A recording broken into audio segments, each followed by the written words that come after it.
Bonjour à tous, bienvenue sur Chiru Akunichi Juku, la seule chaîne qui vous parle sur YouTube en français d'Okinawa, de culture japonaise au sens large, d'arts martiaux aussi bien okinawanais que du Japon, et bien sûr de langue japonaise. Aujourd'hui, on va parler d'Oyama, Oyama Mastatsu. Vous avez été nombreux à me demander cette vidéo, voire à me la réclamer, et bien c'est chose faite pour notre deuxième vidéo de la saison, on pourrait dire. Eh bien, on va parler du fondateur du karaté Kyokushin, qui est une figure incontestée du karaté à travers le monde, à qui on prête de nombreux exploits, même si on sait maintenant que certains ont été amplement enjolivés, voire brodés de toutes pièces. Mais en tout cas, voilà, il faut parler de lui et puis donc de son karaté quand on s'intéresse aux arts martiaux du Japon. Et même au karaté okinawanais, Oyama était lié d'une certaine façon au karaté okinawanais. On va voir ça dans quelques minutes. Avant ça, n'oubliez pas, mettez le pouce en l'air, partagez cette vidéo et abonnez-vous à cette chaîne. Oui, je sais, j'arrête jamais de dire ça, mais entre nous, vu que c'est gratuit, eh bien faites-le, ça ne vous coûte rien. Et ça aide cette chaîne justement à se développer. Allez, c'est parti, Oyama. Oyama était né en 1923 en Corée. En Corée du Sud, on pourrait dire maintenant, si on regardait sur une carte. Alors, bien entendu, à l'époque, la Corée n'existait plus en tant que telle. C'était une colonie japonaise, c'était un territoire japonais. Et l'identité coréenne, à cette époque-là, était même littéralement annihilée, combattue vraiment par l'occupant japonais, qui voulait que les Coréens deviennent des Japonais. Alors bien sûr, hein, c'était des Japonais de seconde zone, bien entendu. Mais il y avait vraiment la volonté de gommer tout ce qui était coréen. Forcément, s'il était coréen, il ne s'appelait pas Oyama, non, il s'appelait Choi, c'était ça son nom. Et son prénom on pourrait dire, hein, donc son nom personnel, c'était Baidal, c'était ça en coréen. Et ça s'écrit en fait de la même façon que Masutatsu. Alors vous connaissez peut-être Oyama sous le nom de Mas Oyama. Oui, mais Mas en fait c'est l'abréviation de Masutatsu. C'est Masutatsu, c'est en 2 caractères. Et ces 2 caractères se lisent Baidal en coréen. Tant qu'on est au début de cette vidéo, et même si le karaté Kyokushin c'est du karaté japonais, on pourrait dire, eh bien n'oubliez pas qu'il existe le livre Karaté Kobudo à la source pour tout comprendre, pour tout savoir sur les arts martiaux okinawanais et justement le karaté en particulier, il y a aussi les Kobudo. C'est un livre qui va vous permettre de connaître les différentes écoles qui existent à Okinawa, et il y en a pléthore. Bien entendu, la formation du monde martial okinawanais au cours du XXe siècle, qui a donné ensuite le karaté de l'après-guerre, et puis ce qu'il est devenu finalement à partir des années 2000. Tout ça, c'est un long cheminement, et justement, tout est expliqué dans ce bouquin. Il y a aussi de nombreuses photos qui vous montrent les dojos importants et marquants du monde martial okinawanais, comme par exemple le Kyudokan, avec justement aussi une belle photo de Higa Minoru que j'avais faite au moment d'une rencontre avec lui. Voilà, vous avez tout ça dans Karaté et Kobudo à la source. À l'âge de 16 ans, Oyama était au Japon. Ah oui, c'était facile vu que je viens de vous dire que de toute façon la Corée était dans le Japon. Donc en fait, il était au Japon à l'âge de 16 ans en 1939 et il était à l'école d'aviation. Il est d'ailleurs sorti diplômé de cet institut. Et même encore maintenant, il y a une photographie qui existe où il y a la promotion, il y a la photo de la promotion, de la promo comme on dit, et il est bien en photo là en tant que diplômé de cette école.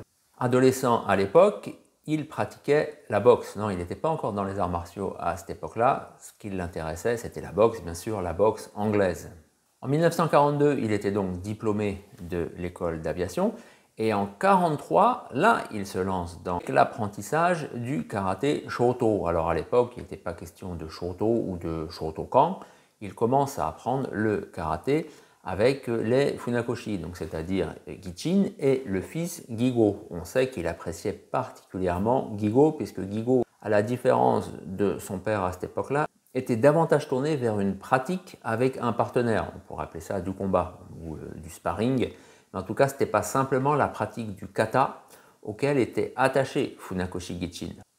Est-ce que c'était au Shotokan Dojo? Puisque oui, à cette époque-là, le Shotokan existait. Est-ce que c'était dans le cadre de l'université, vu qu'on sait que le karaté Shoto, ce qui allait devenir le karaté Shoto à cette époque-là, était très implanté dans le milieu universitaire, et Koyama justement essayait de rentrer dans les universités japonaises. D'abord Takushoku, puis Waseda. En attendant, en 1943, il apprend le karaté avec les Funakoshi, donc le karaté des Funakoshi, le karaté Shoto, ce qui deviendra Shotokan. En 1946, donc après la guerre, là, il entre à l'université Waseda, mais il abandonne ses études au bout de 2 ans, en 1948, selon ses propres dires, parce qu'il n'avait pas les moyens de payer les frais universitaires. Oui, l'université au Japon, ça coûtait et ça coûte toujours très cher. En 1952, le Japon et les États-Unis signent le traité de paix de San Francisco. Oui, ça a mis 7 ans pour qu'il y ait un traité de paix.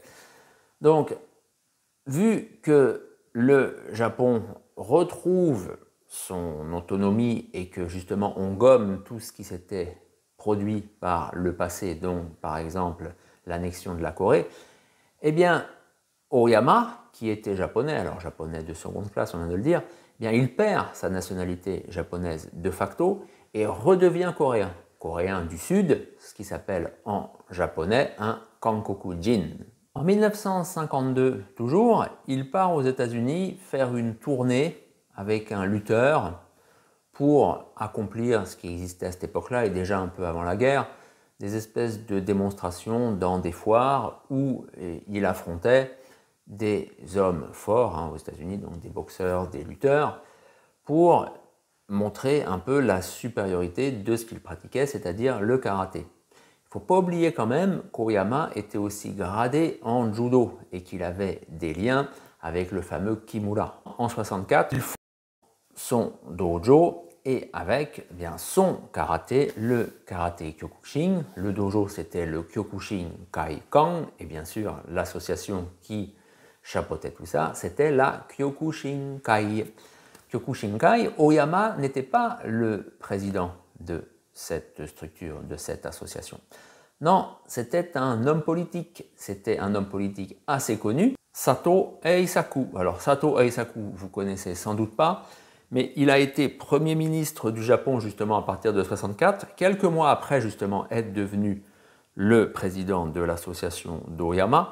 Bien sûr, il était dans le PLD, ce fameux parti de droite qu'on nous présente parfois comme étant de l'extrême droite, mais en fait qui est tellement large ce parti qu'il y a en effet de l'extrême droite dedans, mais il y a aussi de la droite, on pourrait dire classique. Oyama avait par conséquent des liens avec le monde politique. Bien sûr, c'était pas le parti communiste, non, pas du tout, c'était même pas non plus, on pourrait appeler les sociodémocrates, non, c'était avec la droite. Quand il fonde en 1964 donc le karaté Kyokushin avec son dojo à Ikebukuro, donc au nord de Tokyo, il avait 41 ans. Donc il était plutôt jeune en fait déjà, mais d'un autre côté ça se comprend, on ne peut pas non plus fonder son karaté, son école de karaté quand on est un jeuneau. Non, il faut déjà avoir une certaine expérience et puis aussi pouvoir peser vis-à-vis d'élèves. Dans le cas du karaté Kyokushin, justement, c'était, on va dire, c'était pas des enfants de cœur de toute façon qui venaient pratiquer ce genre de karaté. Oyama est décédé en 1994. Au moment de son décès, enfin juste après, il y a eu bien sûr les habituelles querelles de succession, bien qu'il avait nommé un successeur en la personne de Matsui. Je me garderais bien de rentrer dans les polémiques, de dire si Matsui est légitime ou pas pour avoir succédé à Oyama. Ce n'est pas le but de cette vidéo, on est là simplement pour évoquer la vie d'Oyama. Oyama, il faut savoir, son karaté, c'est à la fois du karaté Shoto et c'est aussi l'école Goju, la Gojo Ryu, comme on a en France par exemple, avec Oshiro Zen-ei ou Higaonna Morio à Okinawa. Il a en fait connu le karaté quand il était en Corée, avec un Coréen qui était un disciple du célèbre Yamaguchi Gogen, celui qu'on surnomme le chat avec ses cheveux longs. J'ai fait une vidéo déjà sur lui, sur cette chaîne. Donc c'était celui qu'on appelle en japonais Soneichu. En coréen, il a un nom qui est Chonyeonju. Je prononce sans doute très mal le coréen, mais c'est quelque chose comme ça en coréen. Mais au Japon, il est connu sous le nom de Soneichu. Donc c'était le disciple de Yamaguchi. Il a donc connu ce pratiquant, cet adepte, vers 1938, début années 39, et c'est justement avec Soneichu qu'il part au Japon pour justement encore plus se perfectionner dans le karaté. Et donc, après être passé par la case Shoto, ensuite il est vraiment rentré dans l'école Goju. Et c'est là donc qu'il est devenu l'élève de Yamaguchi. Il y a des photos qui existent où on voit qu'il pratique avec Yamaguchi Gogen. Même à Okinawa, le karaté d'Oyama est très bien implanté. Oyama respectait le karaté okinawanais et il était en contact avec des maîtres okinawanais par l'intermédiaire de Kinjo Hiroshi. Kinjo Hiroshi, c'était un okinawanais qui vivait à Tokyo et qui faisait le pont entre Okinawa justement et le Japon pour le karaté. Grâce à Kinjo, il avait fait la rencontre de maîtres okinawanais. Il y a des photos où on le voit avec des maîtres. Et puis, il ne faut pas oublier que comme il a appris le karaté Goju, le karaté Goju, c'est du karaté okinawanais fondamentalement. Et même le karaté des Funakoshi, encore à cette époque-là, dans les années 40, c'était encore un peu, il y avait encore un peu quand même une marque okinawanaise. Donc de toute façon, dans l'ADN du karaté d'Oyama, il y a Okinawa. Et comme je viens de vous le dire, il était aussi en contact avec le karaté okinawanais après la guerre. Voilà, c'était le mot de la fin. Dites-moi en commentaire si vous pratiquez le karaté Kyokushin, si vous l'avez pratiqué. Est-ce que ça vous dirait de le pratiquer justement au regard de ce que je viens de vous dire sur son fondateur? Mettez-moi tout ça en commentaire et puis je vous dis à bientôt sur Chiruga Kunichi Juku.